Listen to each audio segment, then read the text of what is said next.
John Chick helping Saskatchewan into the lead yesterday with that monster game. Again, they dump it off, and again, Erky Whitlock is jolted and can't hang on.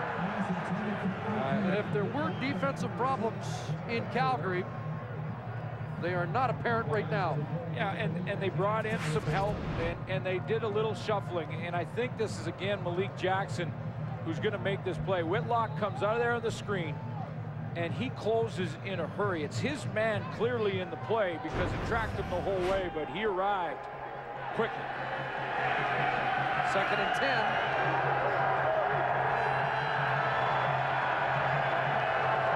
Four receivers wide side. They look the other way, and Whitlock can't make that catch. His first Labor Day Classic has not been memorable. Little disguise here from Chris Jones' defense this time, and Tim Johnson in just his second start is going to line up at the line of scrimmage here, but then he is not going to come. He's going to actually drop in now. He's in a good position to take this little screen and disrupt the play. He gets some help from Odell Willis, and you can see Tim Johnson is there in a hurry. So the punt team on, and again, Calgary's going to enjoy a short field in all likelihood.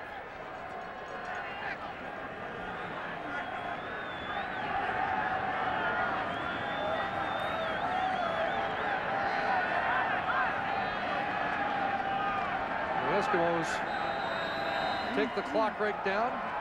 Time count violation. Edmonton, number 7. Going to back it up and likely take a safety here. Yeah, that has to be the only reason, and the crowd here doesn't like it. They want to try and get that field position back.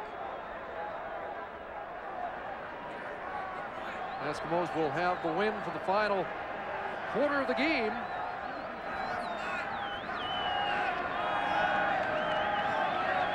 But is this out of reach? As Prefontaine will try and run off a few more seconds. And Rob Cote pushes him out. And it's now a 24-point Calgary lead. Well, you know, I mean, the decision to give up the safety, you can argue, is a good one. I'm not sure you want to waste too much time, though. I mean, there was 2 plays. I mean, Noel Prefontaine could have given up the safety on the first down. I think the intention just to give Calgary's offense less time with the wind here. Yeah, with the wind, but I don't think it's a wind that's strong enough to really make that much of a difference. The time on the clock is most important to Richie Hall right now and the Edmonton Eskimos because they're down 24.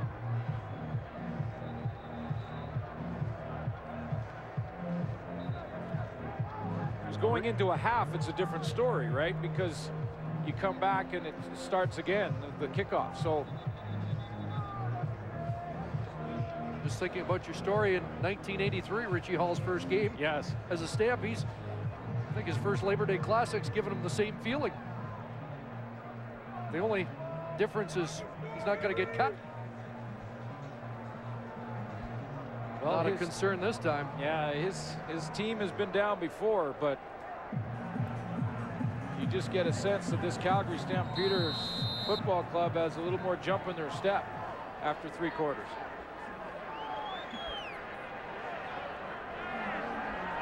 So they kick out from the 25. Titus Ryan's had a good day.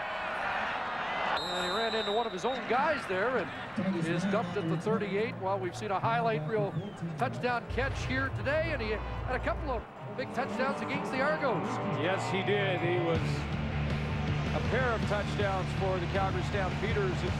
You know, was a front runner for our Gladiators. That was a Friday night. Nick Lewis won the award because he made that great block on Zeke Moreno. But you could make an argument for Jermaine Copeland too and his pair of touchdowns. That was the winning touchdown in the final minute. He thought he had the winning touchdown against Edmonton in the final minute before the big comeback last month. And this time Reynolds has the door slammed, and there was a reason he won the Gladiator and the Offensive Player of the Week. Yeah, this was as big a hit as you'll see right there. Zeke got destroyed. Yeah, And this is what Nick Lewis does on a regular basis. I mean, that's pro football at its best. And Zeke Moreno, to his credit, jumped up, was in, didn't miss the series, came right back and battled. Final play of the third quarter.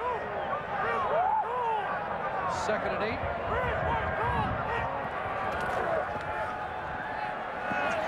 And Reynolds out of the backfield makes the first man miss, and the second, and gets enough for a first down. And it's been that kind of day for Joffrey Reynolds and for the Eskimos.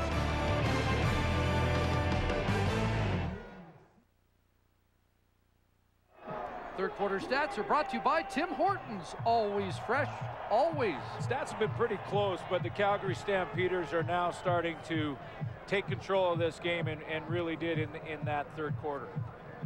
This more one-sided than I think we anticipated last year. You could say, well, Burris and Dickinson got hurt, and that's why Edmonton won big, but it's been a team on a mission today.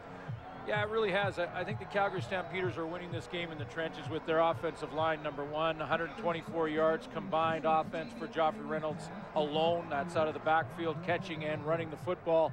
But I like the play of Demetrius Sumpas and Jesse Newman, two guys in that interior of that offensive line that are really taking control. First down up at the 50-yard line, and they fake to Reynolds. There's Nick Lewis, and he'll be dragged down close to another first down. Lenny Williams, the tackle. Well, Nick Lewis is doing what he usually does in a game, play physical. Oh, how about that? Just ran over Lenny Williams there, and then the crosser up, tough catch over the middle, goes down. Here's a guy who has fun playing the game, doesn't he? Yes, he does. And he is able to kickstart a team when it's in a lull, and well, he's just kind of the emotional heartbeat of this Calgary team. Got close enough to get a measurement here as the chains come across from the far side. Last two games of the season, Nick Lewis, 250 yards. His numbers aren't jumping off the page to this evening. Copeland's numbers are, but Lewis in the last two coming in, 250 combined. You mentioned it, Copeland has his 9th touchdown of the season. Nick Lewis still looking for his first, but the numbers otherwise are just about equal. Yeah, and when you're adding up in 2 games 500 yards of offense, you're playing with tremendous confidence. Calgary Stampeders in their history have had good slot back combinations. Have they ever? Second and short in the eye. First man was Reynolds, bounced off contact and then gets pushed back. See what they give him for forward progress. And if they spot it right on the 50, it should be enough. Boy, even Eric Taylor walked up to Joffrey Reynolds there and kind of gave him a hand slap, saying, "You've been tough today." Because they had him in the backfield there, and he made a guy miss. Chains come back out. There should be enough. Some of the great slot backs that have played for the Calgary Stampeders, Alan Pitts being the number one. There's the first down for Calgary. But they have had some great tandems, and we're in the midst of another one here. Pitts and Dave Sapunjas, a couple big years for them. 1995, over 3,000 yards combined. There's Copeland Lewis in 05, and the pace that they're on now is going to get very close. I wouldn't mind a team with Alan Pitts and Terry Vaughn either.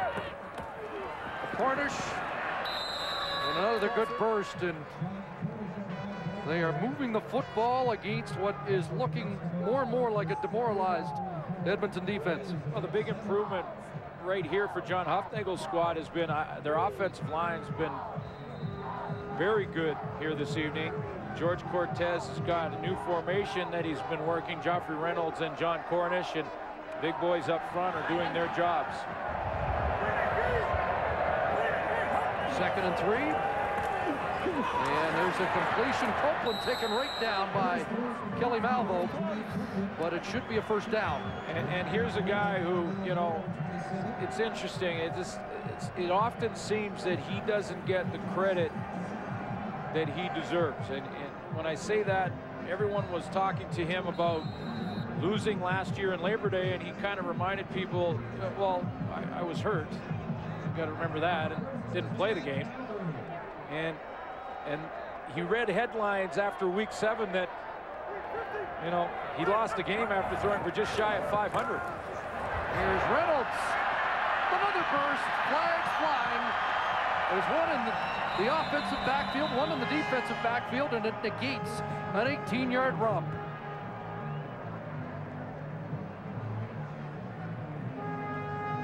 The flags were thrown down the field. Looks like we're somewhere in the area of the receivers where they would be blocking for Joffrey Reynolds.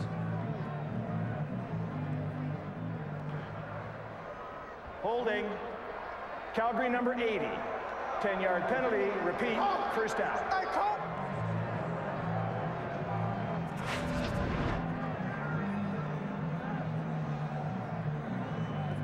Well, it's very similar to an offensive lineman trying to block. You've got to keep your hands inside the frame. That's TJ Hill, and he got his hands outside, kind of gave him a little grab. Wasn't major, but the hands were in the wrong spot. Bring it back to the 49, wipe out a big Reynolds gain.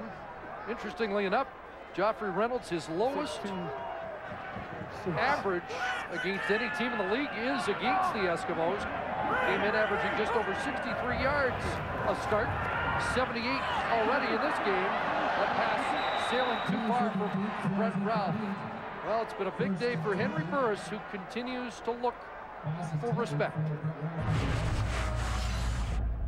Really, I've gotten to the point now where I know people don't respect me as a quarterback as much as some other guys in this league, but you look at the things I've done for my teams I've been on and what I've helped do for the league.